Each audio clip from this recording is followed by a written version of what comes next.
remember when Meghan was still in the firm and she visited the school in Dagenham in London. The sheer excitement displayed by those school children. Who can forget that sweet, cheeky young man? She beautiful, innit? I mean, that joy, that laughter, you never see it when William and Kate visit schools. Honestly, you don't. And I'm not just saying that for the sake of saying it. You really don't. It looks more like a mini army drill and all the kids have to be on their best. It's like stand in line, little ones, and even worse, school visits with the Cambridges are now PR stunts where they parade around black people, including the children.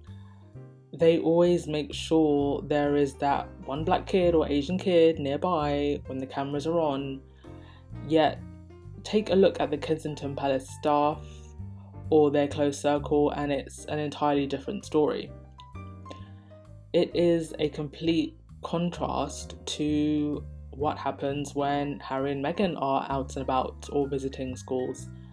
One thing I notice about Harry and Meghan, and this is something that you can observe both in Harry's life as a working royal and Meghan's life during her humanitarian work before she entered the royal family, is that they're not afraid to physically reach out to people. They're not afraid to give hugs, to fist bump, like, you know, you're their bestie, to crouch down and be face to face with little kids so they don't feel like they have this big grown up towering above them. They know how to be human around other humans. They know what these moments can mean for someone. They know how much power they hold and how they can make someone's day. They want to make your day. They want to see you happy, and they don't stroll in like they're doing you a favour like other members of the royal family do. This was something that actually came up in last Sunday's Sussex Squad podcast. The royals truly believe that their presence is a gift because they believe that they were anointed by God, that they are of godly prophecy and not just human like the rest of us.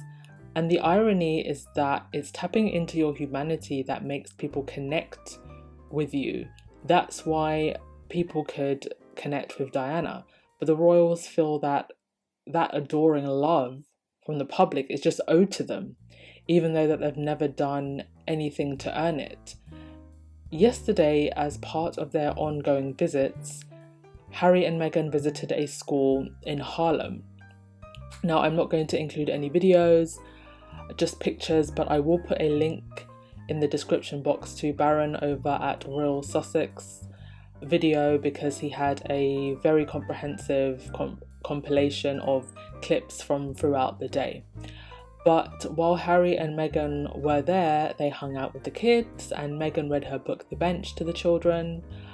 Look at how engaged they are, how happy those kids are, how eager they are to be near the Sussexes, and they've created a public image where people know that it's okay to treat them as normal people, and that's how they want to be treated.